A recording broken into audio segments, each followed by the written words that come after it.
नमस्कार सर, बहुत बहुत स्वागत है आपका। नमस्कार अंजू जी।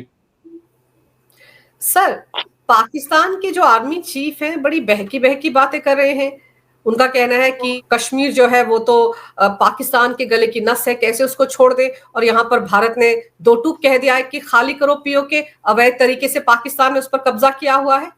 देखिए, जो पाकिस्तान के आर्मी चीफ आसिफ मुनीर बोल रहे हैं, उसके पीछे दो तीन वजूहात मुझे लगता है। एक तो उनकी इंटरनल सिचुएशन आप जानते हैं कितनी बुरी है।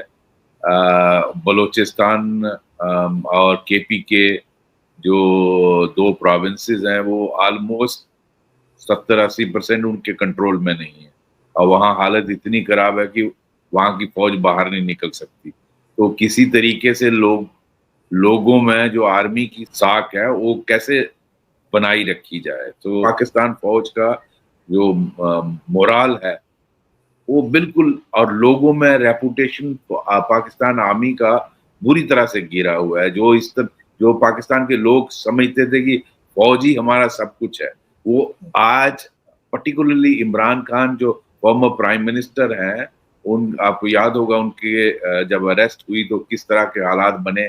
कोर कमांडर का घर जला दिया और किस तरह आर्मी हेडक्वार्टर पे अटैक हुआ, और क्या वो सारे लोगों ने सीन देखे हैं। तो आर्मी का अब वो साख रही नहीं जो पहले थी, और लोगों में जो इमेज था वो बिल्कुल गिर गया है। और अब social media, thanks to social media, लोगों को पता चल रहा है कि फौज उनको डॉलरों के लिए किस तरह से कंट्री को ब्लैकमेल करती है।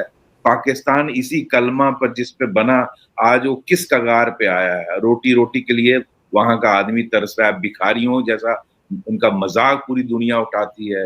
दुनिया में सऊदी अरब हो, यूएई हो, सबसे ज्यादा भिखारी पाकिस्तान से पकड़े जाते हैं। 90% लोग पाकिस्तान ओरिजिन के होते हैं। तो आपने भिखारियों का देश बना दिया, ये कलमे पे आपने बनाया।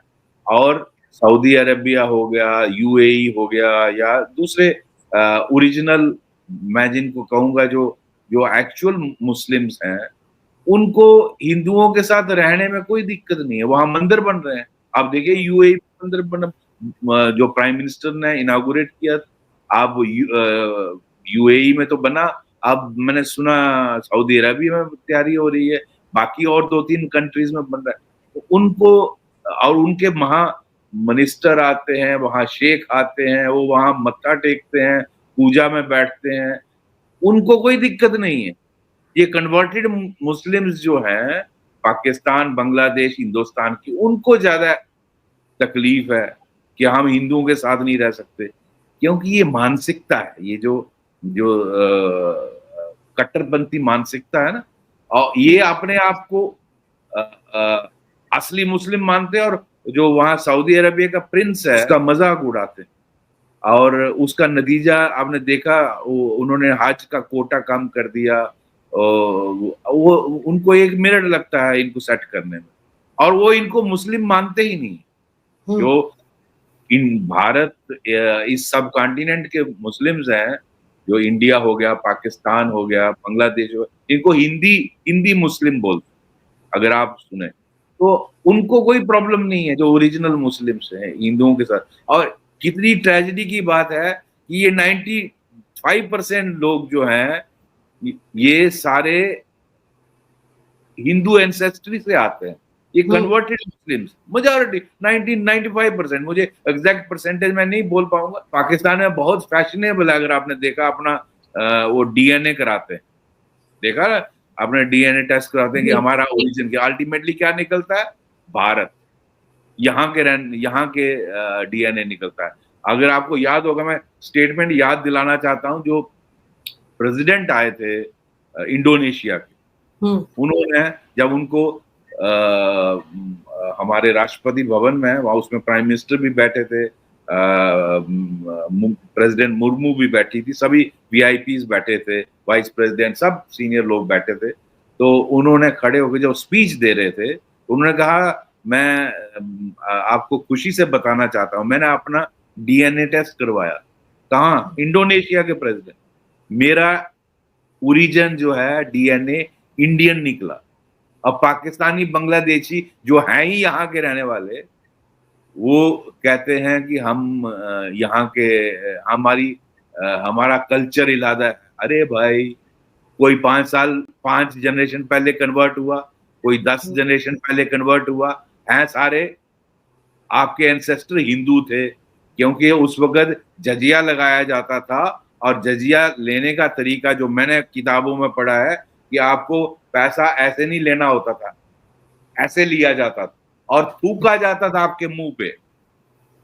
बहुत सारे इस शर्म से कन्वर्ट हो जाए, जो नहीं बर्दाश्त कर सका वो कन्वर्ट हो गया कि मुंह पे थूकवाऊंगा और जजिया भी दूंगा।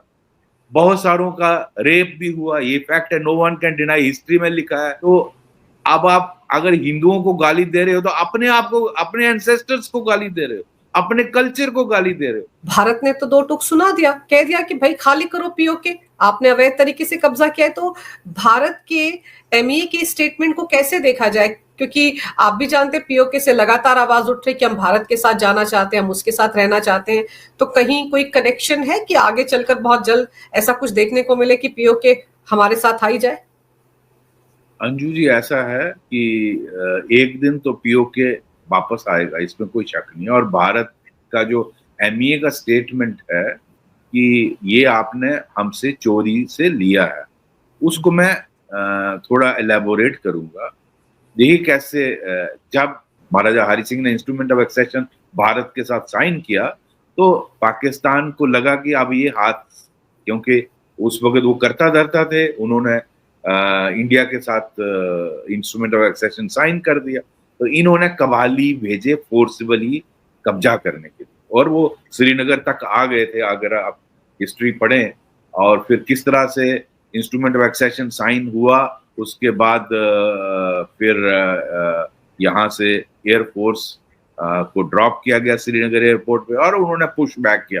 वो तो नेहरू जी की क्या कहूँ, उनकी गलतियों के बारे में आप बार बार बोलते हैं तो कहते हैं नेहरू जी को कोसते हैं, लेकिन उन्होंने सब कुछ शेख अब्दुल्ला जो उनके बड़े क्लोज मित्र थे उन पर छोड़ दिया था, क्योंकि वो महाराजा को कहते थे कि आप पावर जो है शेख अब्दुल्ला को दीजिए। तो शेख अब्दुल्ला वैली के बहुत पॉपुलर लीडर थे, लेकिन ये सारा खित्ता जो है डिफरेंट है, सिर्फ कश्मीर वैली ही नहीं, इसमें लद्दाख भी था, कोटली, मीरपुर, मुजफ्फराबाद है ना, ये सारा इलाका, ये ज्यादातर डोगरी स्पीकिंग था। इस इलाके को वो कभी भी नहीं चाहते थे शेख अब्दुल्ला कि ये जम्मू कश्मीर का हिस्सा बने, इसलिए फौज को रोक दिया उन्होंने। वो फौज आर्डर मांगती रही, उड़ी के पास खड़ी रही, 3 महीने वेट करते रहे, लेकिन नेहरू जी ने उन पर छोड़ दिया था और वो इसको आर्डर नहीं देते थे कि आगे जाइए। तो वरना भारत की फौज ने सारा पीओके आज ये इंडिया का था। तो इन्होंने बेसिकली ये चोरी से लिया, लोगों का कोई मैंडेट नहीं। हमारी कई बार इलेक्शन हुई, हमारे पोर्शन में लोगों ने एंडोर्स किया भारत का। तो पीओके में ना फेयर इलेक्शन होती है, ना लोगों का व्यू लिया जाता है। तो इस एरिया को जो आज पीओके जिसको कहते हैं और पाकिस्तान में आजाद कश्मीर बोलते हैं, क्या आजाद, असल आजाद कश्मीर तो हमारा है जम्मू कश्मीर, वो बेसिकली इन्होंने जबरदस्ती हथियाया है, तो उसको चोरी का ही बोलें। तो जो हमारे doctor S Jaishankar of external affairs बोलते हैं, बिल्कुल सही बोलते हैं, ये इन्होंने चोरी से लिया। और वहां के लोग आए दिन आप देखते हैं, आज तो सोशल मीडिया है ना, पहले तो पाकिस्तान की फौज दबा लेती थी और एक नैरेटिव क्रिएट किया था कि वो बड़ा जन्नत है, और यहाँ जब अब लोगों ने देखा कि यहाँ 3 एयरपोर्ट है, वहां एक भी नहीं है, यहाँ 12 मेडिकल कॉलेज है, वहां एक भी नहीं है, यहाँ 10 यूनिवर्सिटी है, वहां एक भी नहीं है, यहाँ IIT IIM 2 एम्स हैं, वहां कुछ भी नहीं है, हॉस्पिटल भी ढंग का नहीं है। तो इतना फर्क है। तो अब वहां के लोग कहते हैं हमें भी मोदी जी जैसा लीडर चाहिए, हमें भारत का हिस्सा बनना है। कौन फाके मरेगा जो उनकी हालत हो रही है, उनको कुछ खाने को नहीं मिल रहा है। पाकिस्तान उनको क्या देगा जब खुद ही IMF लोन पे लाले पड़े हुए थी, 23 टाइम्स IMF का लोन लिया हुआ। तो ऐसे में वो लोग चाहते हैं कि हमें, और वो ज्यादा वक्त दूर नहीं है, वही लोग इनको तोड़ देंगे। वहां रूल ऑफ लॉ नाम की चीज नहीं है, अगर कोई पीओके का सिटीजन बोलता है तो उसको ये फोर्सिबली डिसअपेयर कर देते हैं, बंदे बाद में लाश ही मिलती है और बंदा ही नहीं मिलता, कोई एफआईआर नहीं लगती है, कुछ नहीं। तो पाकिस्तान फौज की ये हालत है, इसलिए लोग इतने तंग पड़े हैं और वो आए दिन आप देखते हो सोशल मीडिया पे वो डिमांड करते हैं कि हमें इंडिया का हिस्सा बनना है। ना लेजिटिमेसी है लोगों की, ना आपको इंस्ट्रूमेंट ऑफ एक्सेशन आपके साथ साइन हुआ है, रूलर ने भी नहीं दिया और लोगों ने भी मैंडेट नहीं दिया। तो ऐसे में आप ना आपने यूएन की कंडीशन मानी, यूएन ने कहा था सारी फौजें वापस हटेंगी, उसके बाद प्लेबिसाइड होगा। पाकिस्तान ने शुरुआत करनी थी, की उसने, वो तो सारा उसने वहां कश्मीरी स्पीकिंग लोगों का खत्म ही कर दिया, वहां जाके पंजाबियों को बसा दिया जबरदस्त। अनलाइक हमारे एरिया में, आप हमारे कश्मीर वैली में जाइए, आपको एक भी नहीं मिलेगा आउटसाइडर। तो ये फर्क है भारत, तो ये चोरी का ही लिया हुआ है। तो वो दिन दूर नहीं है जिस दिन पाकिस्तान मजबूर हो जाएगा, जिस दिन पाकिस्तान के टुकड़े होंगे, आप देखना बलोचिस्तान तो इनके हाथ से निकल गया और केपीके की भी हालत ऑलमोस्ट वैसी है। जिस दिन वो पाकिस्तान की फौज में डिसेंशन हुई और वो ये क्वेश्चन इलादा हुए, उस दिन पीओके भी इलादा हो जाना और वो सर्वसम्मति के साथ हिंदुस्तान का हिस्सा बनेगा। ये आप देख लेना, पता नहीं कब होता है, हमारे लाइफ टाइम में होता है, लेकिन होने वाला है। सर, पाकिस्तान तो ऐसा लग रहा है कि बुरी तरह से बांग्लादेश में भी फंस गया है। अभी बांग्लादेश में तख्ता पलट जैसे हुआ, जो नजदीकियां बन रही हैं बांग्लादेश और पाकिस्तान की, उसमें तो लग रहा था कि आईएसआई अपना एक नया बेस वहां पर बना लेगी। लेकिन अब 15 साल के बाद पाकिस्तान और बांग्लादेश के विदेश सचिव स्तर की बातचीत हुई है, बैठक हुई है। उसमें बांग्लादेश के विदेश सचिव ने कहा कि आप पहले तो 1971 में जो अत्याचार किया आपने बांग्लादेशियों के साथ, उस पर माफी मांगे, और दूसरा 52,000 करोड़ टका हमारा आप पर बनता है, वो उसका भुगतान भी करें। अंजू जी, मुझे बड़ी खुशी हुई ये स्टेटमेंट सुन के, क्योंकि जिस तरह का वहाँ जो पिछले साल तख्ता पलटा था, उसके बाद जिस तरह की गतिविधियां बांग्लादेश में, क्योंकि बांग्लादेश पूरी तरह इस वक्त जमाते इस्लामी और हिजबुल तहरीक, एक टेरर आउटफिट है, उसके कब्जे में। वहां बाकी सारी इंस्टीट्यूशन डिसफंक्शनल है।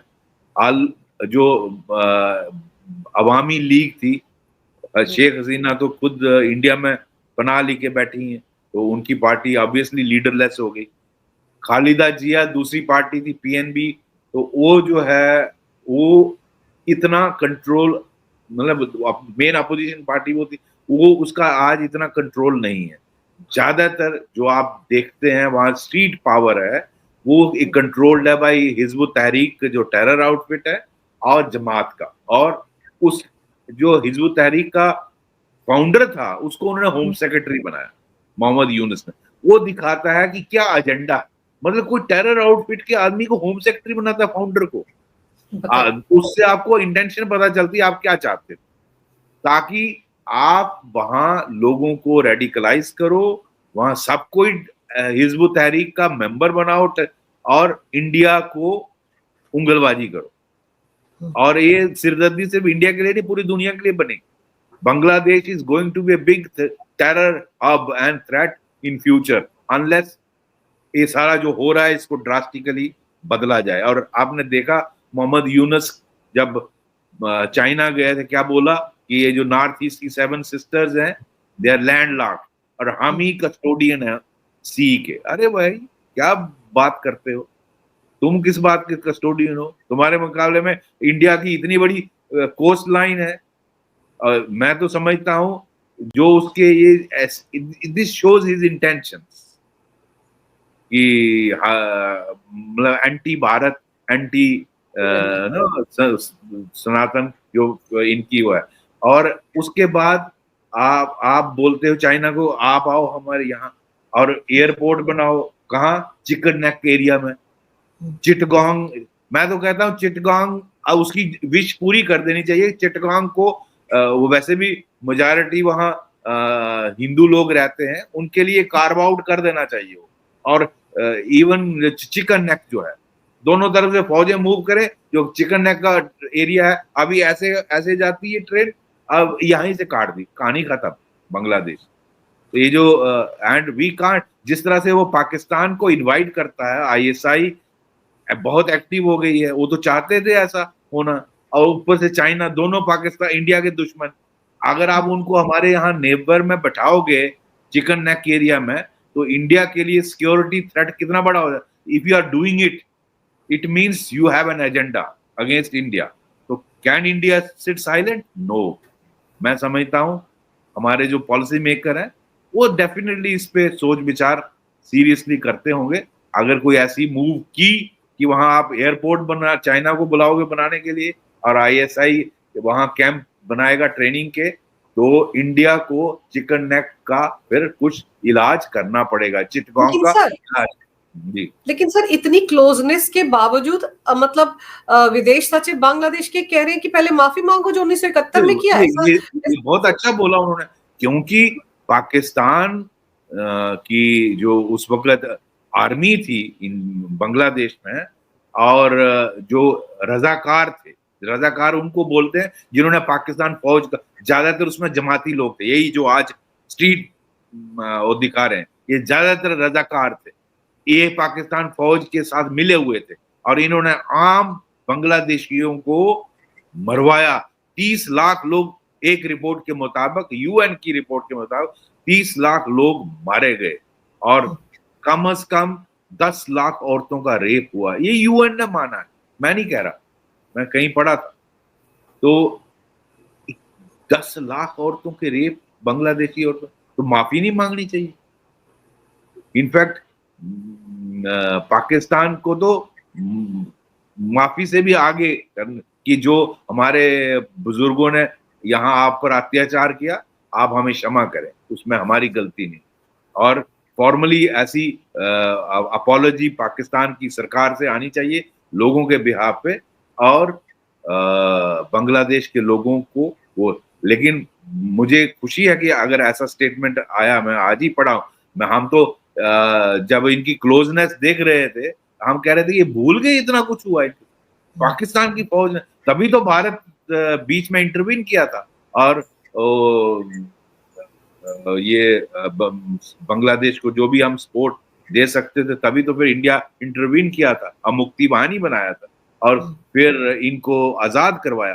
तो आप भारत का योगदान तो भूल ही गए, लेकिन पाकिस्तान की जातियां भी भूल गए कि आपके 30 लाख लोगों को मार दिया यार, आपके 10 लाख औरतों को रेप किया, वो इतना उपद्रव किया पाकिस्तान की फौज ने, जो उनका करैक्टर है यहिया खान के टाइम पे। तो आप कैसे वो भूल सकते हैं? तो बहुत अच्छा है अगर उनकी फॉरेन सेक्रेटरी ने ये बोला। आई एम वेरी ग्लैड कि उसने बांग्लादेश का सेंटिमेंट बोला, बहुत अच्छी बात है। और सर जैसे जनरल मुनीर फरमा रहे हैं 2 नेशन थ्योरी कलमा पे बेस्ड है, तो उनको अब आगे सोचना चाहिए कि बांग्लादेश भी तो बना, बांग्लादेश भारत ने बनाया, तो 2 नेशन थ्योरी तो वहीं फेल हो गई थी। एमईए ने तो ये भी कहा कि कौन सी 2 नेशन थ्योरी की बात वो कर रहे हैं। कलमा पे बना है, तो कलमा पे तो फिर बलोचिस्तान भी था, तो आप उनको क्यों काट रहे हो, उनको क्यों डिसअपेयर कर रहे हो? बंदों, उनके सैकड़ों लोगों को, हजारों लोगों को आपने मार दिया, औरतों के रेप कर दिए, ह्यूमन राइट वायलेशन की, जवान बच्चों को गायब कर देते हो, उनकी लाशें भी नहीं मिलती। तभी तो वहां के लोग, औरतें आगे प्रोटेस्ट करती हैं कि हमें बताओ तो सही, हमारा भाई या बेटा मर गया है या जिंदा है, हम उसके लास्ट राइट्स करें। तो वो भी तो कलमे पे थे।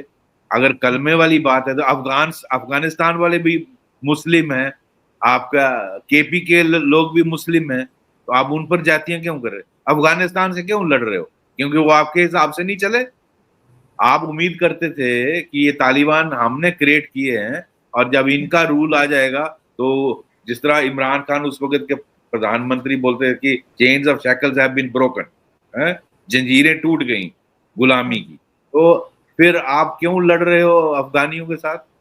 वो भी तो मुसलमान है। और फिर विद इन मुस्लिम में आप, जहां तक मैं जानता हूं, आसिम मुनीर शायद शिया है। पहले आप अपने आप को काफिर से हटवा लीजिए, क्योंकि हर फिरका दूसरे को काफिर बोलता है। शिया काफिर है, अहमदिया काफिर है, हिंदू तो है ही है काफिर, क्रिश्चियन काफिर है, विद इन सुन्नियों में भी ये बरेलवी है तो ये देवबंदी है, देवबंदी बरेलवी वाले को काफिर बोलता है। पहले ये तो डिसाइड कर लो कि कौन सही असली है, कौन काफिर है। तो ये कह देना कि कलमे पे बना है, तो कलमे में आप पहले आपस में तो बैठ के डिसाइड कर लो। आप पहले you are trying to be more loyal than the king type, वो आसिम मुनीर, क्योंकि मैंने सुना था शिया है तो वो अपनी लॉयल्टी प्रूव करना चाहते हैं, इस तरह के स्टेटमेंट दे दे के कि मैं बहुत पक्का मुसलमान हूँ, मैं हाफिज कुरान हूँ। तो हाफिज कुरान है, पहले डिसाइड कर लो कि असली मुसलमान कौन है और काफिर कौन है। इस तरह का स्टेटमेंट देकर जनरल मुनीर फंस गए हैं। अब तो पाकिस्तान में बवाल भी मच गया होगा कि भारत ने तो दो टूक कह दिया कि खाली करो। तो अब देखते हैं इसका क्या रिएक्शन रहता है। सर, आपने समय निकाला, बहुत ही विस्तार से इस मसले पर मेरे दर्शकों को तमाम जानकारी दी। आपका बहुत बहुत थैंक यू, धन्यवाद। हाँ नमस्कार। जी।